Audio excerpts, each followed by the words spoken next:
A história que você conhece sobre a criação e a origem do mal é apenas uma versão censurada. Por séculos, houve um texto que a humanidade tentou esquecer, um manuscrito tão radical que foi violentamente banido da Bíblia canônica. Não se trata de uma simples relíquia histórica, mas de um mapa detalhado para uma cosmologia proibida. Este é o Livro de Enoque, e ele contém a chave para desvendar a verdadeira história da corrupção humana. Por que os teólogos da antiguidade fizeram tanto esforço para apagar este conhecimento? Porque ele detalha, com precisão assustadora, a queda dos anjos rebeldes, os vigilantes, e como eles não apenas pecaram, mas ensinaram à humanidade conhecimentos proibidos, desde a metalurgia até a feitiçaria. O texto descreve uma estrutura do universo e movimentos celestes que desafiam tanto a fé tradicional quanto a ciência moderna. A exclusão deste livro não foi um acidente teológico, mas uma tentativa deliberada de silenciar profecias apocalípticas e a verdade sobre a origem angélica da desgraça humana. Prepare-se para confrontar o conhecimento que influenciou o Novo Testamento, mas que foi apagado da história para manter a versão bíblica que conhecemos intacta. A história que conhecemos sobre a origem do mal é incompleta, porque ignora o verdadeiro projeto de corrupção. O livro de Enoque, especificamente em sua primeira e mais explosiva seção, o Livro dos Vigilantes, não trata a queda angélica como um simples ato de desobediência, mas como uma invasão planejada que redefiniu a humanidade. Para a teologia canônica, o pecado surge com a serpente e a fruta proibida. Para Enoque, o mal é uma infecção angélica, introduzida por 200 seres celestiais que desceram ao Monte Hermon e fizeram um juramento de sangue para se misturarem com as filhas dos homens. O líder deste exército caído era Semjaza, mas o anjo mais perigoso era Azazel. A transgressão sexual foi apenas o prelúdio. O que realmente aterrorizou os céus e levou ao clamor da terra foi o currículo proibido que esses vigilantes trouxeram. Azazel não ensinou apenas a vaidade, ele revelou os segredos da metalurgia, a arte de forjar espadas, escudos e armaduras.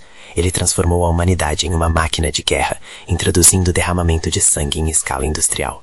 Paralelamente, ele ensinou o uso de cosméticos, a manipulação de pedras preciosas e a tintura das pálpebras, semeando a sedução e a luxúria como ferramentas de desvio espiritual. Outros vigilantes trouxeram conhecimentos igualmente destrutivos. Baraquial ensinou a astrologia, a observação dos sinais celestes para fins divinatórios, desviando a fé da adoração ao Criador para a adoração à criação.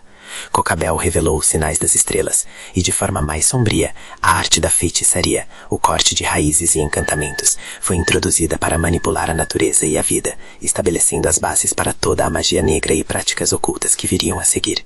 A consequência imediata desta união proibida e deste conhecimento tóxico foi o nascimento dos Nephilim, gigantes cuja estatura e voracidade eram insaciáveis.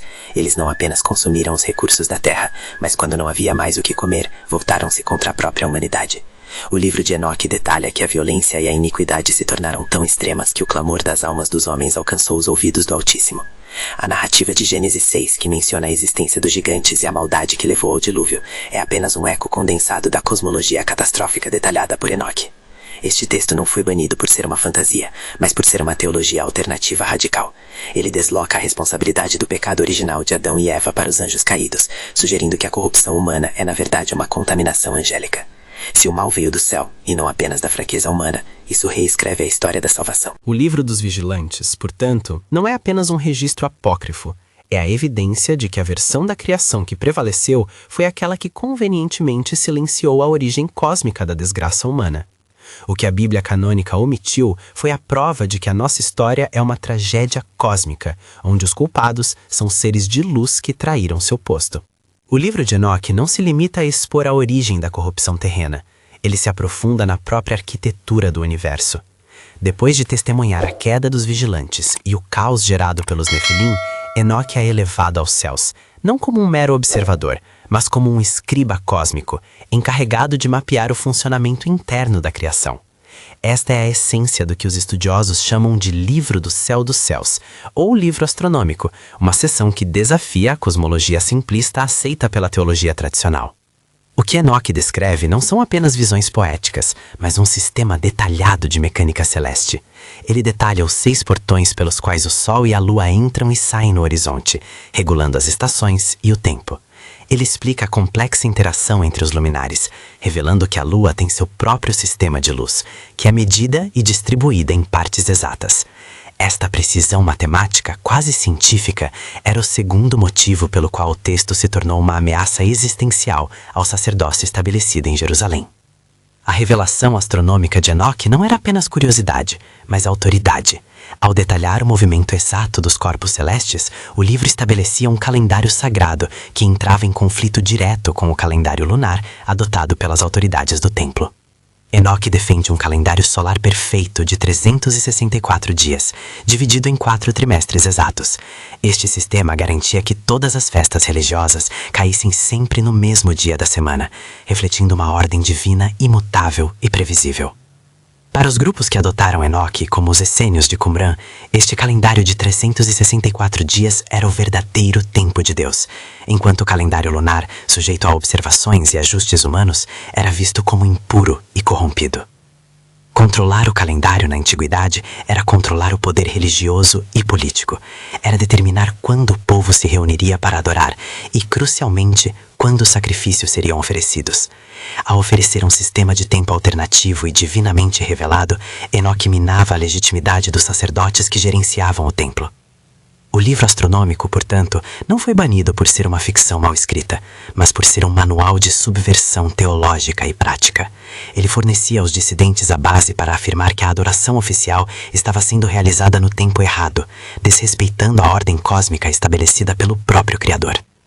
A exclusão deste texto foi um ato de autodefesa da ortodoxia, uma tentativa de silenciar o conhecimento que poderia desmantelar a estrutura de poder baseada na manipulação do tempo sagrado.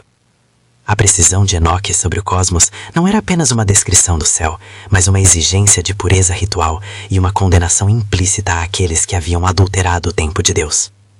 O mistério do livro de Enoque reside em sua capacidade de ligar a origem do mal angélico à estrutura do universo e, finalmente, à política humana de controle sobre a fé. Ele revela que a batalha pela verdade não se deu apenas na Terra, mas também na definição de como e quando o tempo deveria ser contado. A exclusão do livro de Enoque, portanto, não foi um mero erro de catalogação ou uma questão de autenticidade questionável, mas uma cirurgia ideológica profunda. Ao remover este texto, a ortodoxia não apenas silenciou um calendário rival e desarmou os dissidentes, mas amputou a origem da demonologia e a profundidade da cosmologia judaica primitiva. O que foi banido não foi apenas a história dos vigilantes, mas a própria ideia de que a corrupção humana começou com a intervenção angélica e o conhecimento proibido, e não apenas com a desobediência de Adão e Eva. Esta mudança narrativa simplificou a teologia, tornando o mal mais gerenciável e menos cósmico, centralizando a responsabilidade apenas no ser humano.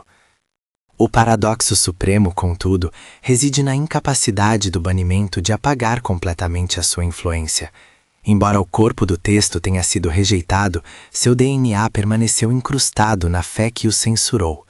Conceitos centrais do Novo Testamento, como a descrição da Geena, a hierarquia angelical e até mesmo a profecia sobre o Filho do Homem, ecoam diretamente as visões detalhadas por Enoque. A Epístola de Judas, um texto canônico, chega a citar Enoque nominalmente, reconhecendo-o como um profeta que falou sobre o juízo final. Isso revela que, mesmo entre os compiladores da Bíblia, havia uma tensão. O texto era perigoso demais para ser incluído integralmente, mas sua autoridade profética era inegável demais para ser ignorada. O verdadeiro mistério que o livro de Enoque revela ao final não é a queda dos anjos, mas a fragilidade da narrativa histórica. Ele nos força a confrontar a ideia de que a história sagrada que herdamos é uma edição, uma versão cuidadosamente curada para manter a ordem e a autoridade do sacerdócio e, posteriormente, da Igreja nascente.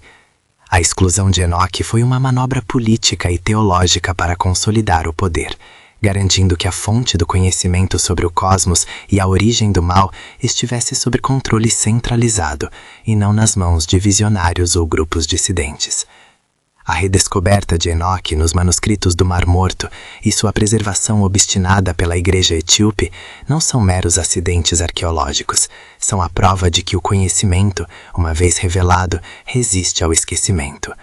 O texto permanece como um testemunho silencioso de uma cosmologia mais vasta e de uma origem do mal muito mais complexa do que a doutrina aceita jamais ousou admitir. O livro de Enoque não é apenas um texto apócrifo, é o registro apagado de uma guerra cósmica, uma chave para desvendar a história censurada da fé. Sua leitura é um ato de arqueologia espiritual, desenterrando as fundações proibidas da teologia que moldou o mundo, expondo que a verdade sobre a criação e o juízo final sempre foi mais ampla e mais desafiadora do que a versão que nos foi permitido conhecer. A censura falhou. O mapa para a cosmologia proibida está finalmente aberto. Se você não quer que a verdade seja excluída, inscreva-se e deixe o like para lutar contra o silêncio.